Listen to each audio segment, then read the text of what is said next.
When I last talked about Zen, I was discussing it as a dialogue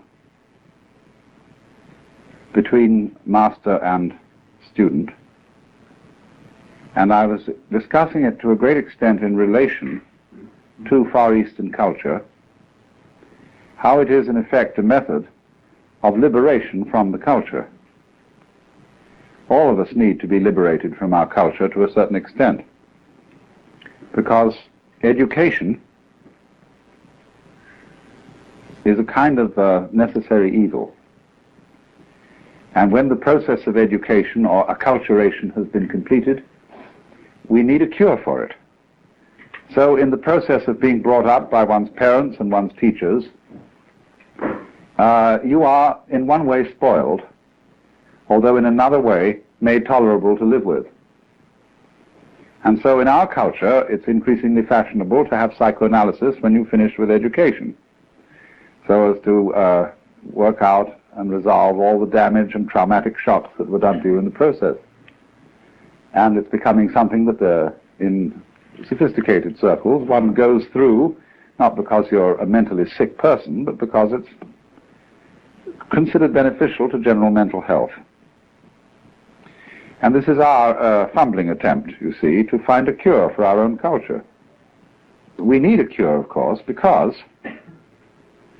the thing that we lose in the course of being brought up is spontaneity. That's what's so delightful about a child, as well as so objectionable, that children are just plain spontaneous, and when they do it in a way that pleases us, we think they're delightful. And when they do it in a way that doesn't please us, we think they're horrid. And so we pretty much kill the spontaneity in them in order to get certainly that they won't be horrid and that they will be nice, but in a rather phony way. And this is such a disaster, isn't it? Because when we watch a child, say, dancing, and it's never learned to have, never had a single dancing lesson, and is really just dancing for fun, we say that's delightful.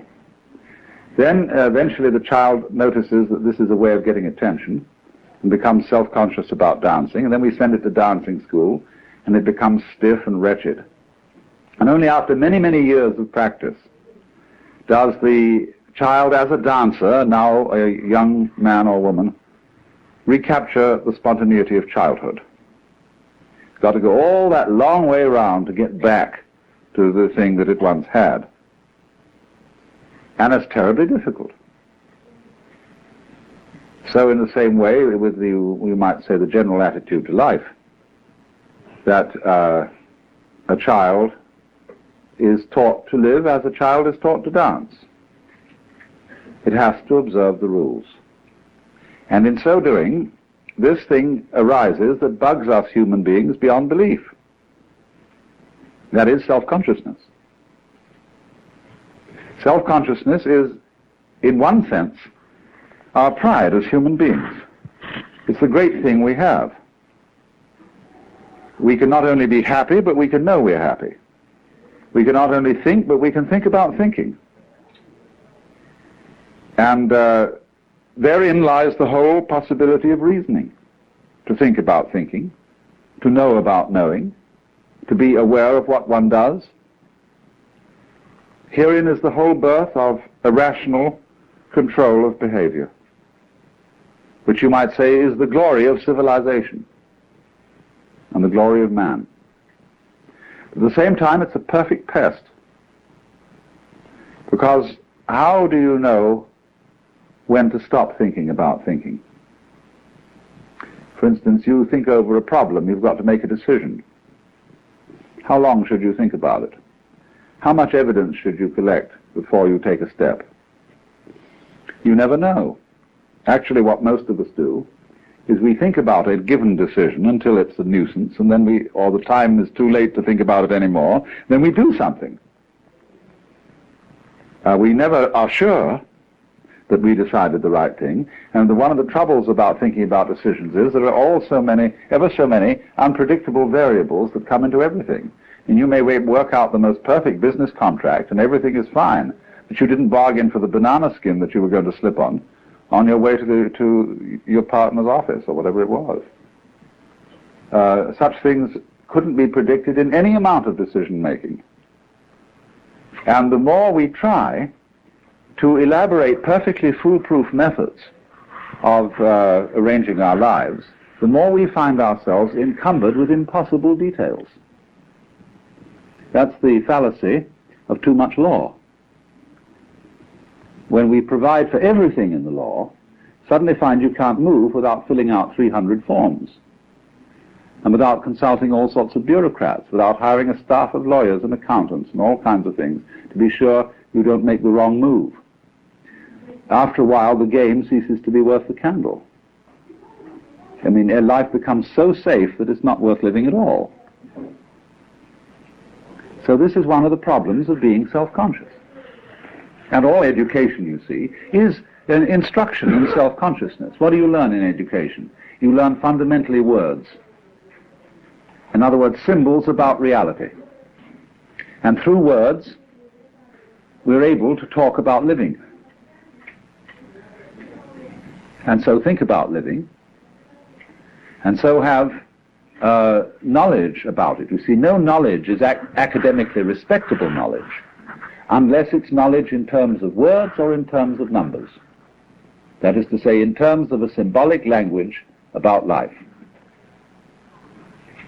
But you see, once you're in that position, once you know that you know, and you know you're alive, and you know you're going to die because you can predict, you feel you've lost your innocence. Something's gone wrong. This, in the Christian tradition, was the knowledge of good and evil. What it says in Hebrew is not exactly moral good and evil that was known as a result of eating the fruit of the tree, but what was advantageous and disadvantageous. It gave you the gift of being like God. That is to say, the gift of being able to control the course of events. And anybody who controls the course of events, you see, probably puts himself in the situation of the sorcerer's apprentice. The Lord looking down there and says, okay, you wanted to be God, man, you go ahead and try. You get in more and more of a mess. You know, you succeed amazingly. Just like the sorcerer's apprentice actually made that broom go and fetch water for it. But he couldn't stop it. And as we say today, you can't stop progress. So then the whole problem of self-consciousness is that you're always in a dither and a doubt. We call this anxiety. And a nostalgia develops among us for the age of innocence. Would it be nice not to have to make any decisions, to act entirely on whim? And if you got into trouble, well, that would be all right, because you wouldn't have been worrying about it. See, when a moth mistakes a candle for its sex call, which is what happens, that's why moths fly into candles, the moth makes a mistake, and powie, it goes out. That's that. Moth doesn't worry on the way to the candle whether it's going to get burned. And of course, the moths are sufficiently prolific so that one moth more or less lost in a candle doesn't matter. Hundreds of moths lost in candles don't matter. They just go on. And so you might imagine a human civilization where people make mistakes, and yes, they go off with a glorious bang instead of a whimper. And that's that. They wouldn't worry. They'd live magnificently. But we can't possibly go back and do that. You can't on purpose give up self-consciousness. You can't give up worrying. You can't give up thinking about yourself. And above all, you're terrified to live spontaneously, because you might do something wrong. However, the center of Zen training is to live spontaneously. And this is why it's so fascinating to many Western people, especially Western intellectuals, who are overburdened with self-consciousness. Because what fascinated people about Zen when they first heard of it through Dr. Suzuki's writings was Zen stories. I lent a book of Zen stories once to a friend of mine, years and years ago, and he was in hospital. And when he gave it back to me, he said, gee, he said, I didn't understand a word of it, but it cheered me up enormously.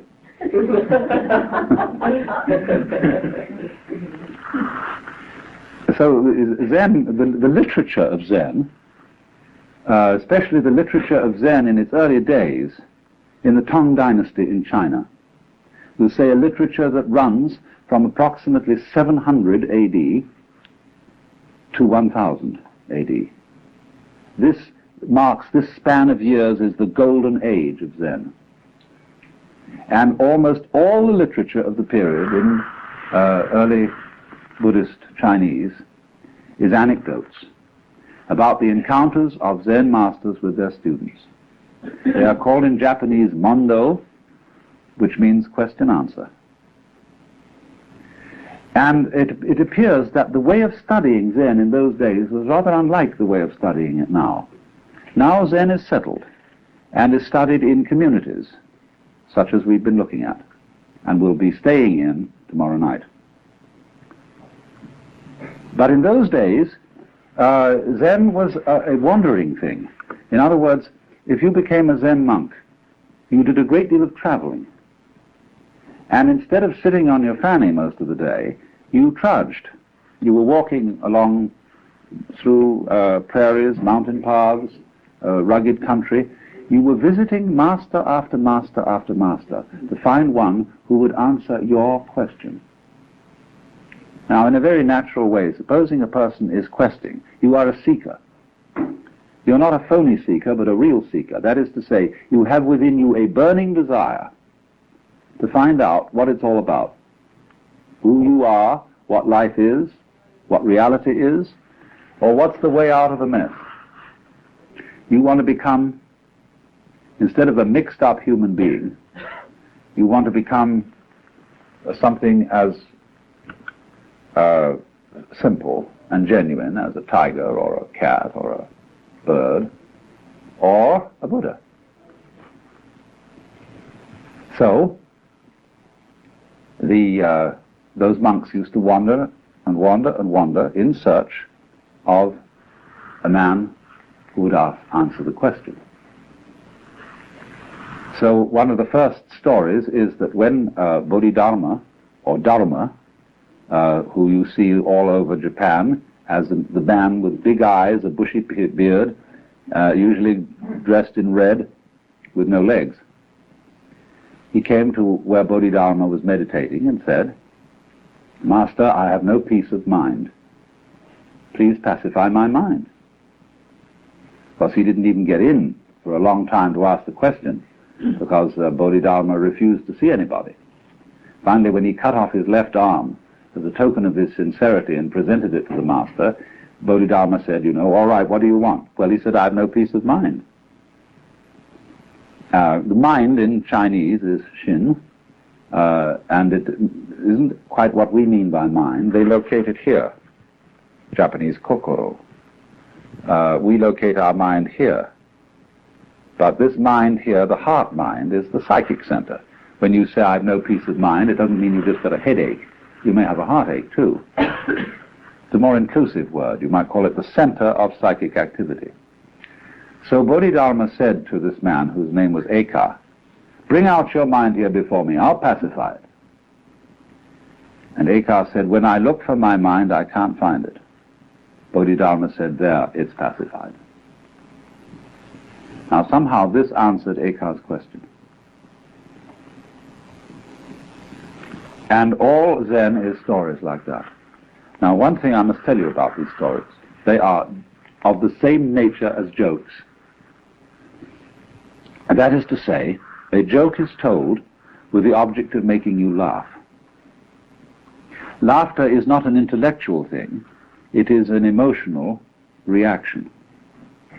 And the point is the emotional reaction. If therefore a joke is explained to you, you may laugh out of politeness, a throaty laugh, but you will not laugh spontaneously, a belly laugh. Now the object of Zen stories is not to produce laughter, but to produce awakening, clarification, enlightenment, or what is called in Japanese, satori. Satori is like laughter, something that happens suddenly. You don't, as a rule, slowly begin to laugh and then laugh louder and louder because you see a joke instantly. A joke is always a matter of an aha. So in the same way, these stories are intended to produce an aha reaction in you of, oh, but I see, now it's clear. And really, they don't contain any information. Their design is not to tell you something, that is to say, to impart information or knowledge.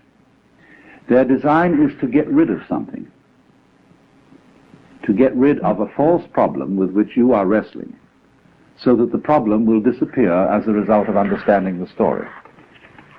And you'll see from the story that I told you that what happened was the disappearance of the problem. Because Eka, when he looked for his mind that was giving him so much trouble, couldn't find it. There was a master walking in the forest with a group of his disciples, and suddenly he picked up a tree branch and said to one of the monks, "What is it?" And the monk hesitated, didn't answer immediately, so the teacher hit him with it. So he turned to another monk and said, "What is it?" And the monk said, "Give it to me so that I can see." And the master tossed him the branch. He caught it and he hit the master with it. And so the master said, "Well, you got out of that dilemma."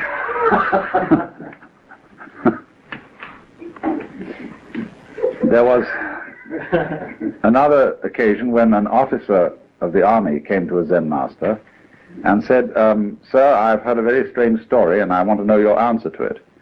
Once upon a time there was a man who kept a goose in a bottle, and it grew so large that he couldn't get it out. Now, he didn't want to break the bottle and he didn't want to hurt the goose, so how does he get it out?" And the master changed the subject and said something like, "It's a nice day today, isn't it? And a waterfall making a lovely sound outside." And so they went on in pleasant conversation. And then the officer got up to leave, and as he walked away to the door, the master said, "Oh, officer!" And he turned around and said, "Yes?" And the master said, "There, it's out."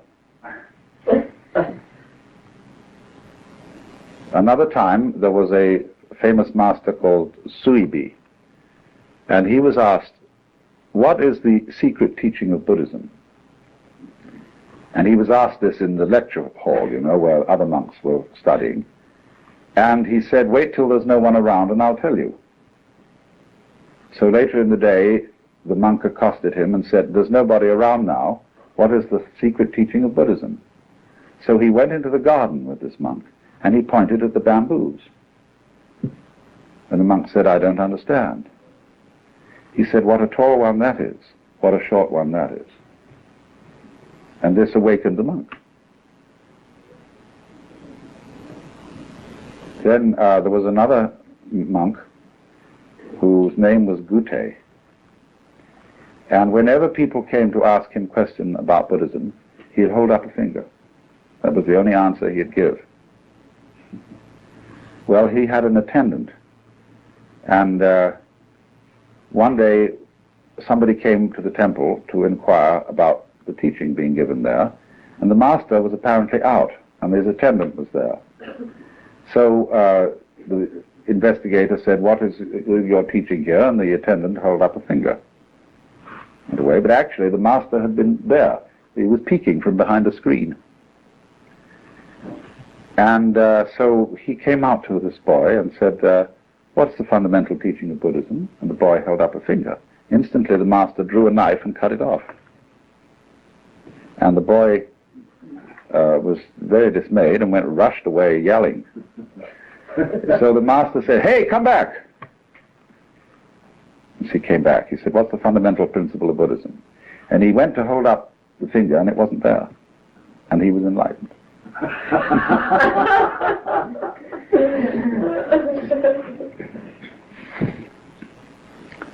There is a Chinese god whose name is Ping, and this is the god of fire.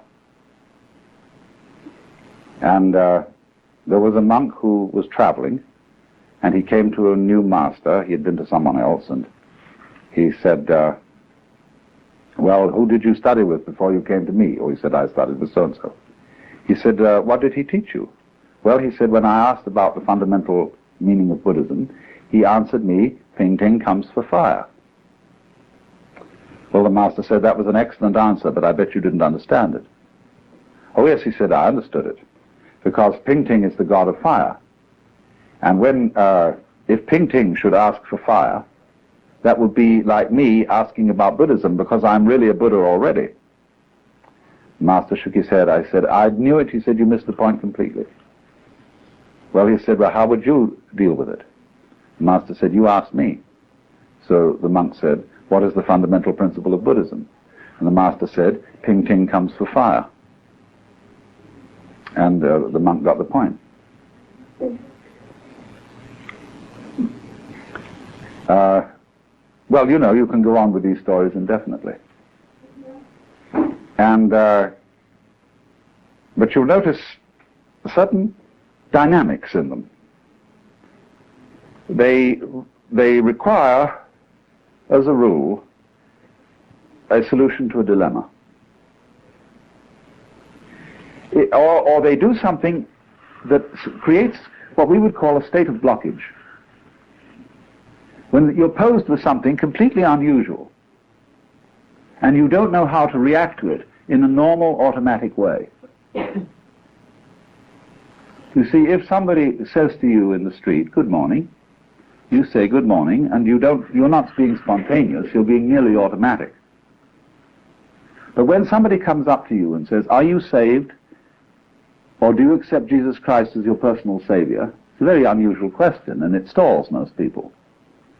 They say, well, what do you mean? Or something funny like that, you know, or they feel embarrassed by religious questions. And, or somebody might say to you, why have you got such long toenails? When you're wearing a shoe and nobody can see it, you see. Anything that absolutely disrupts the normal flow of interchange. Well, then you're nonplussed. And the object of Zen is never to be nonplussed. That's, you see, to be nonplussed is the real meaning of the Buddhist doctrine of what's called mondo in Japanese, which means entanglements or defilements, or attachments, we might call them. Worldly attachments. It is not a worldly attachment in Buddhist philosophy to enjoy dinner. That is natural, you see. It is not a worldly attachment to need to sleep. That is perfectly natural. But it is worldly attachment to be sticky. That's to say, to be like a wheel that sticks on the axle and squeaks. So we are sticky when we are in a certain way self-conscious. We are, as we would say, all balled up or all clutched up. And we've lost our original spontaneity. And we are not, as it were, flowing with the stream of the Tao, the course of nature, or whatever you want to call it. So then all these questions put you in a dilemma. And the point is to see if you can get out of the dilemma without a moment's hesitation. That doesn't mean doing it quickly, necessarily, because if you're in a hurry to give a quick answer, that itself is a form of blockage.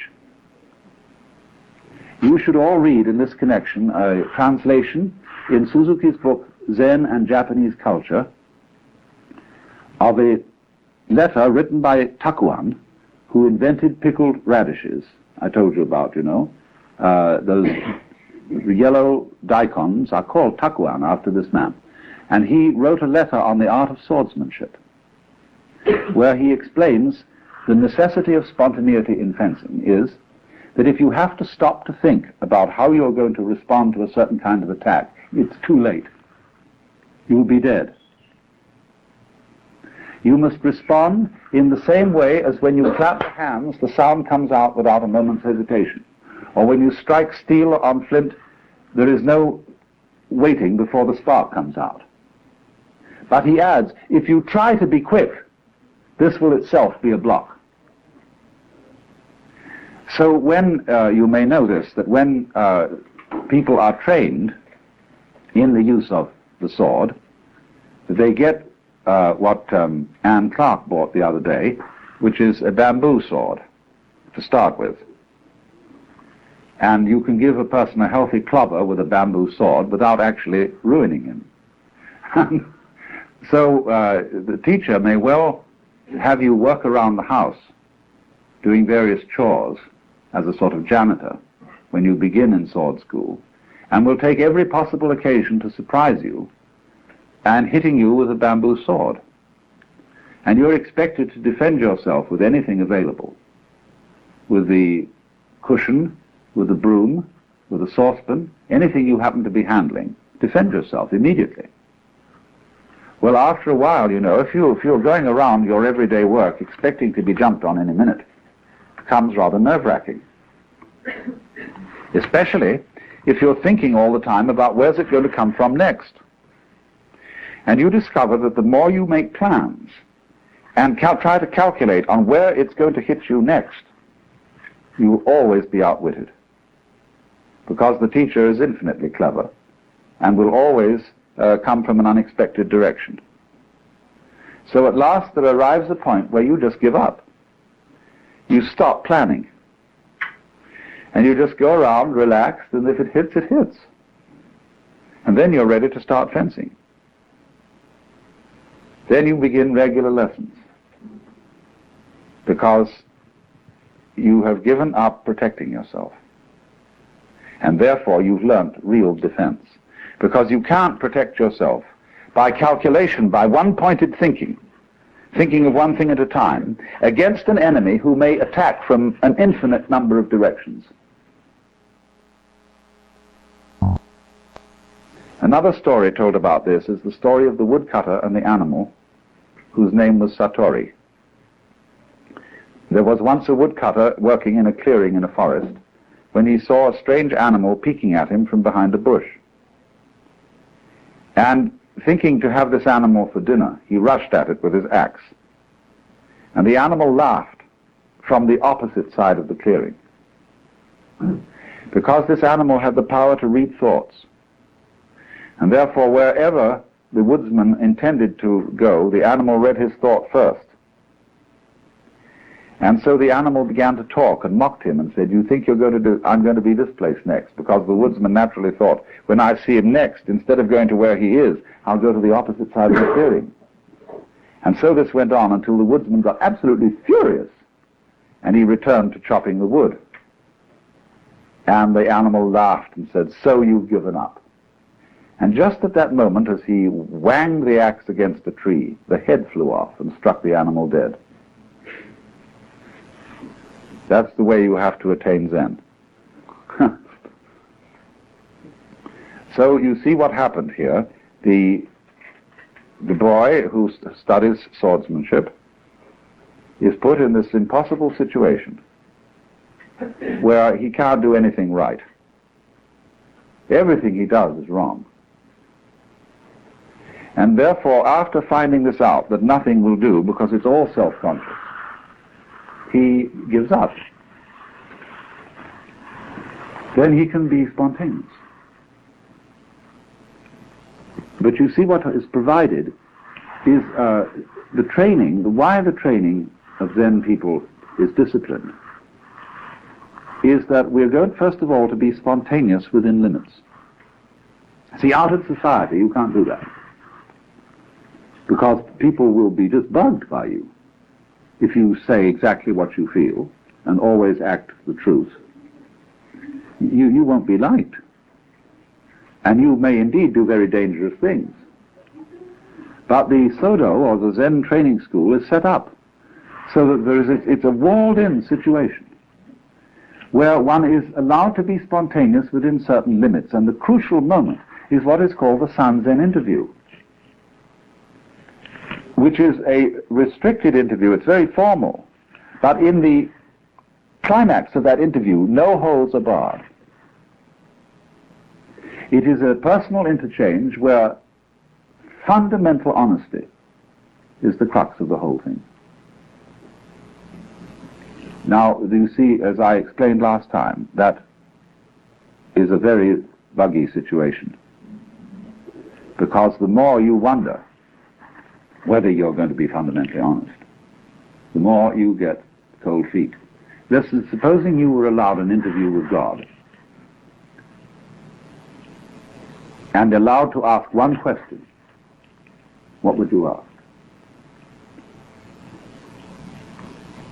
And really think it over, you know. If you go into this and think, what would I ask?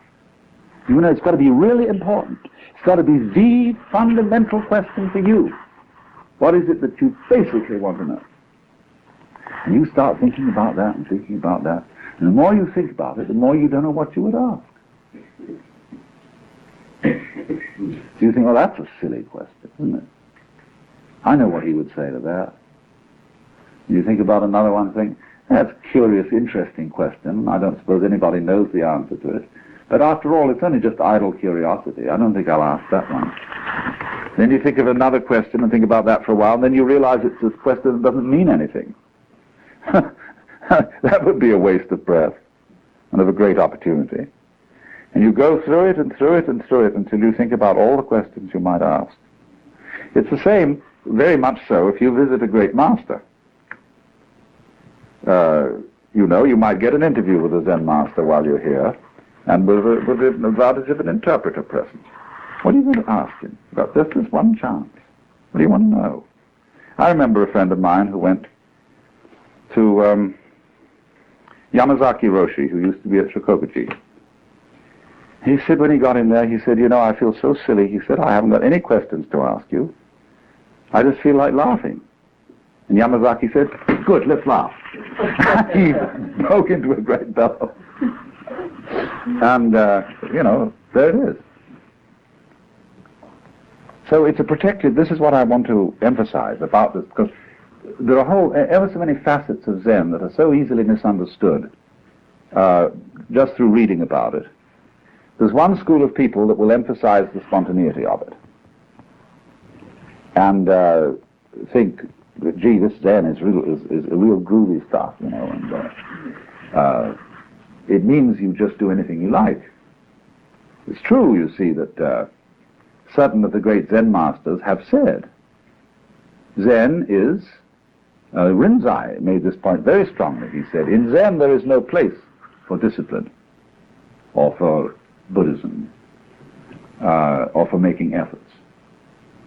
You just eat when you're hungry, sleep when you're tired, move your bowels when nature calls. Fools will laugh at me, but the wise will understand. See, you read that. Next thing you know, somebody comes here to Japan to study Zen, and suddenly they write back letters about hours and hours of sitting in one position and being banged about with warning sticks and having to get up at the ghastly 4 in the morning and wash in cold water and having a very spare diet and having to do things, behave and move just exactly so, and all that side of it is emphasized. Well, people think, what's going on? Is it this or is it that? Is it one thing or is it the other? The answer is it's both. It does have discipline, especially in view of the fact, and do bear this in mind, most Zen monks today are not really in the monastery of their own volition and have not been for hundreds of years. They've been there because it was a family tradition. If you see you have a son, you're a priest, and you have a son. Well, in all traditional cultures, in India, in China, and so on, there's a tendency for the son to carry on his father's business. So if you're the son of a priest, it's sort of expected that you'll be one too. So off to the monastery with you. It was the same in England in the 18th century, where the oldest son of the family went into the army, the second son into the law, I forget which order it was, and the third son anyway went into the ministry. Well, that means a whole lot of people who are in theological school haven't got the slightest interest in religion. Not real interest. And so they have to be taught to think. So St. Ignatius, for example, made out methods of meditation. A, B, C, D, proximate consideration, remote consideration, the meditation itself, the resolution at the end, and so on. This is simply designs to teach people how to think who had never thought and weren't interested in thinking. So in much the same way, these things have occurred in the Far East.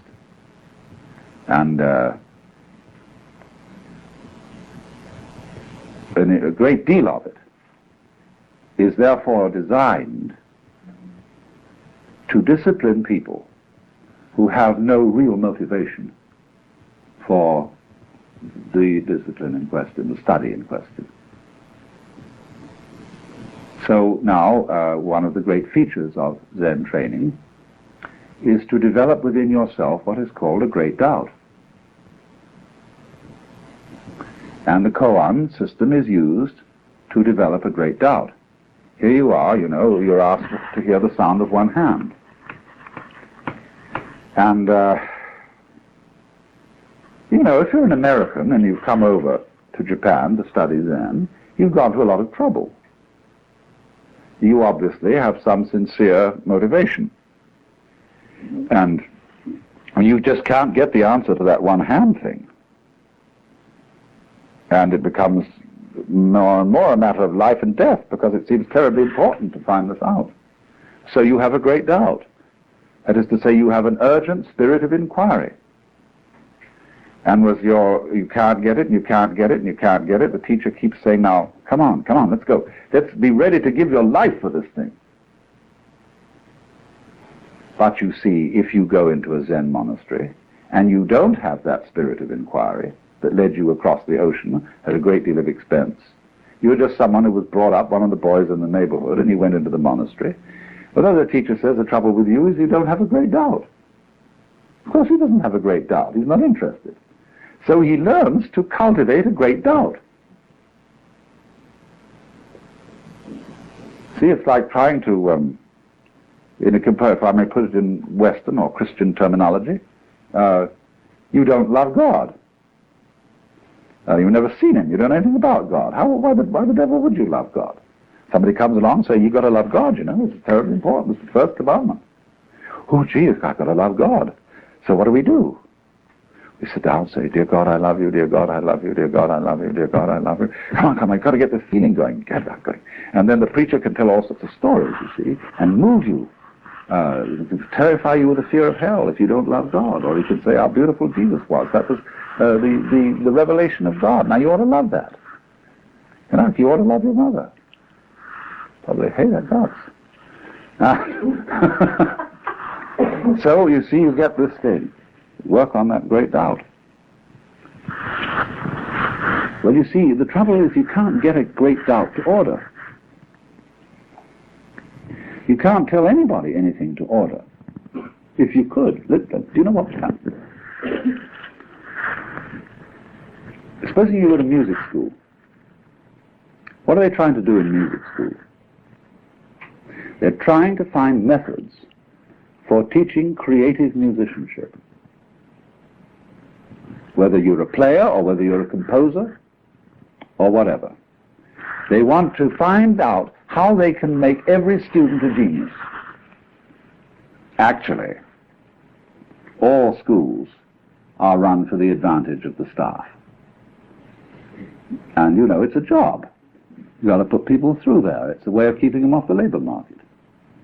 But if you're a very sincere teacher, you want to find out how to impart that subtle thing to the students. So there are books galore on methods, special methods for getting that creative ability across. Professor so-and-so's method, Dr. so-and-so's method, etc., playing the piano and so on. Make it easy, but make him a genius. Now, if such a method existed,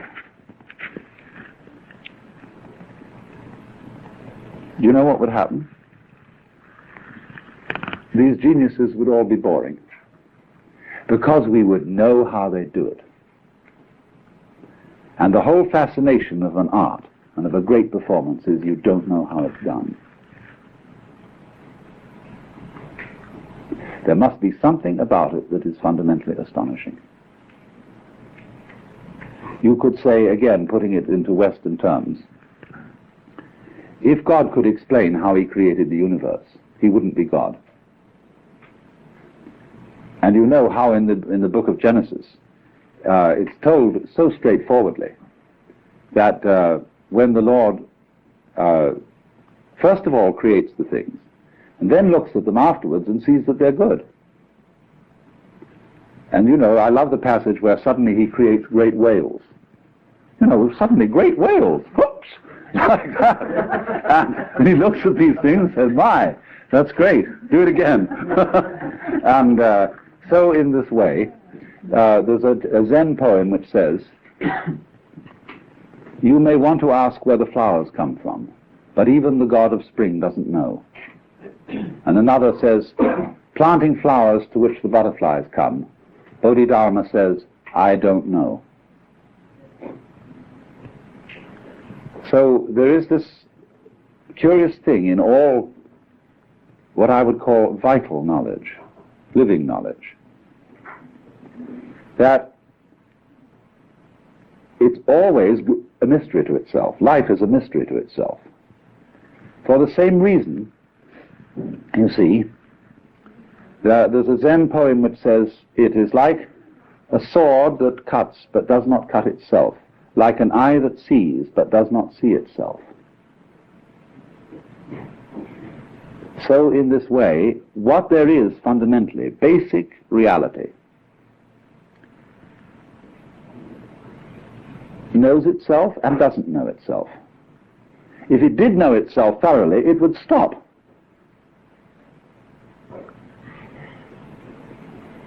Like playing games. If you know the outcome of a game for sure, there's no point playing it. So, you know, when master chess players sit down and it becomes apparent, although there are still many pieces on the board, that one of them is going to mate in 3 moves, they abandon the game because they know the outcome.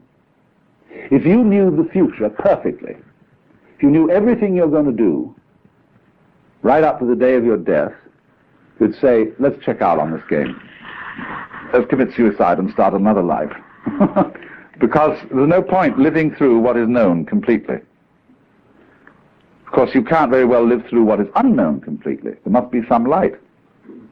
But total light, so there's no prescription, and no infallible technique for teaching anybody music, although there are music schools. And there is likewise no infallible technique for teaching anybody Zen, although indeed there are Zen schools. And sometimes the teacher, who is many years' experience, begins to get disillusioned. What's the point of all these schools? What's the point of teaching music? You can't teach music. You could only pass it on from one person to another by osmosis. Sure, there's a technique. You can learn how to read. You can learn how to put your fingers on the banjo or something. But the real thing, what to do with that technique, what to say with it, you can't teach that. So one assumes then that a person who is sufficiently motivated, who is fond of music, will learn the technique because he wants to get so where he can handle the instruments. And you suppose likewise that a person who is really interested in self-knowledge, after all, Zen is only a certain way of self-knowledge, will master certain techniques because he's interested. But you see, all schools and all systems begin to make techniques an end in themselves because technique is the only thing you can teach. You can't teach the thing. Now, you see, we get scared when we think of that. We say, do you mean to say I might be that person who gets hung up in this, and all I'm going to get out of this school is technique? Somehow I might be that dumb bunny who just doesn't get the thing? That's an awful thought, isn't it? So that's drilled into us from childhood. For example, it comes out in toilet training. I remember all the medical and nursing authorities, when I was a small boy, had tremendous constipation phobia. And they believed that you could suffer from poisoning, you know, from retaining things too long. And so they were always, always agitating, questioning every day as to whether you had been. So you built up, conversely, a terror that you might not be able to. And in its turn, built up tensions that were actually constipating. And so everybody was constantly being filled with cascara sagrada, California syrup of figs, castor oil, bombshells of every description, which upset the natural functioning. So, in the same way, you might think, I'm going to practice meditations or something and study Zen, but will I be the poor fool who never gets the point? You could put it in Christian terms and say, I will be as good as I can be, but perhaps I will be the one who God will never give any real grace to, because I haven't been picked out. And will I get this grace? There's no way, you see, that you can wangle grace. You can't compel the Lord to give it. The same way you can't compel Satori to happen. So you think, maybe it won't happen to me. So that's possible, you see. So what do you do about that? Well, the teachers have all sorts of things to say about what to do about it. They say, well, now look, just forget about it. It doesn't matter if you don't get it. Not getting it is getting it, you see. They use this paradox all the time. Not to have it, really to accept that you don't have it. That's getting it. That's the real point, see? But that's a gimmick. See, I'm going to try as hard as I can not to try to get it, see? But you're really playing a game, see? You know that this is I've at last got the infallible method. There must be an infallible method, because if there isn't a method, we're lost, we're up the creek. Why? Because we're out of control. But you see, when you find out there isn't a method, there isn't a positive method, and there isn't a negative method, what are you going to do? You can't do something, and you can't do nothing.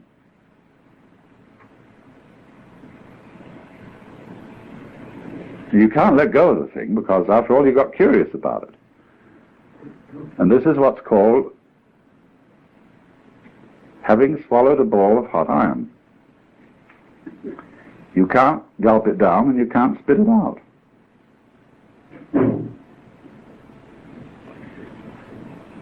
And Zen is a trap to get you into that state. You be very careful how you get mixed up with the thing. Because, you know, you may end up in a padded cell blathering.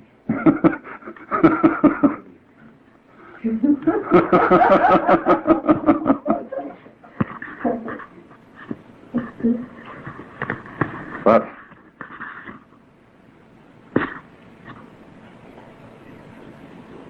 that is the quandary it is, and that's why ever so many opposite things can be said about Zen. That's why on the one hand it can be said rightly that it's a strong discipline. Why on the other hand it can be said rightly that it's not a discipline at all. And it isn't that it's just a mixture of things. Zen isn't sort of partly discipline and partly spontaneity. Whatever is said about it can be said of all of it. And therefore it seems to be paradoxical. And one always can get into difficulty by neglecting some side of it and saying, well, that doesn't matter. Sometimes it's true that it doesn't matter. Sometimes it's not true. It may be just the thing that you need, the side you say that doesn't matter.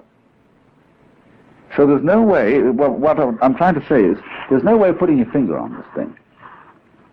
There's no way of nailing it down, and that's the whole point. Because you see, fundamentally, Zen makes you do what you were doing all the time, only it makes you do it consistently. Let's suppose you're sitting in your padded cell, and you suddenly found out this little game. See, you've got your one hand clasped by the other and your thumb sticking out here at the top. And you look at that thumb and say, ooh, look at that, whoops, and then try to catch it. No, no, no, here we go.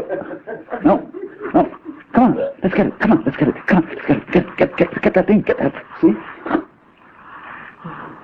Ooh, that's what we're doing. See, here's me, and here's knowing about me. Oh, I want to and control myself, you see. I want to get hold of that thing that's me. Because when I get hold of it, I can control it. Then I'm going to be all right. Got to get hold of it. And so, we're doing that. And as a result, we have astounding illusions that I was describing right at the beginning of these seminars. The illusion of separateness. You see, I didn't realize when I did this that the thumb isn't separate from the hand. It's all one. Now we have the illusion, because it's drilled into us through acculturation, that each one of us is a separate ego, separate center of awareness, little living pulp of some kind, that lives in a strange world. Scares the hell out of us.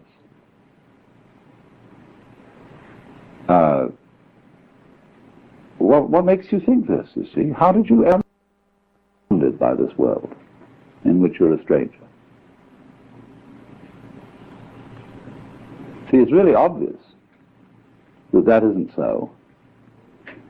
Only it's not obvious to most people. It's really obvious that you, the real you, deep in, is this thing that is reality.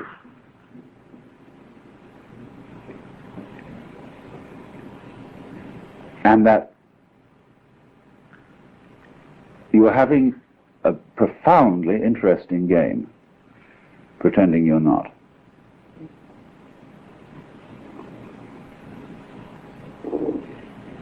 And you're going through all kinds of amazing mazes to play this game. And mostly running in terror from your own shadow, jumping at the sound of your own heart beating, having goose pimples rise on your back at the sound of your own footsteps. Wow. And you are always exploring into this world and finding it gets stranger and stranger as you look out into the infinitudes of space where you thought everything was pretty rational. You know, there were these other galaxies that were millions of light years away, and you thought, well, there's just a lot of galaxies out there. Suddenly something called a quasar turns up. And nobody understands what a quasar is. They defy all the things that we thought we knew. And so it gets stranger and stranger. And the more you probe inwardly, you know, you sort of lift the skin off your own stomach and take a look inside. What a weird world that is. And you say, ooh, cover that up, isn't it? I feel like I feel when I see spiders or ants or something. You get the shivers and the creeps from it. But you see, what you're getting the creeps at is yourself in an unfamiliar aspect, the unknown side. Because at last comes recognition. When the most far out thing, the thing that seems the most totally other, and you say, why, that's me. And what a relief. But at the same time, what fun to begin all over again and have a new surprise, something different.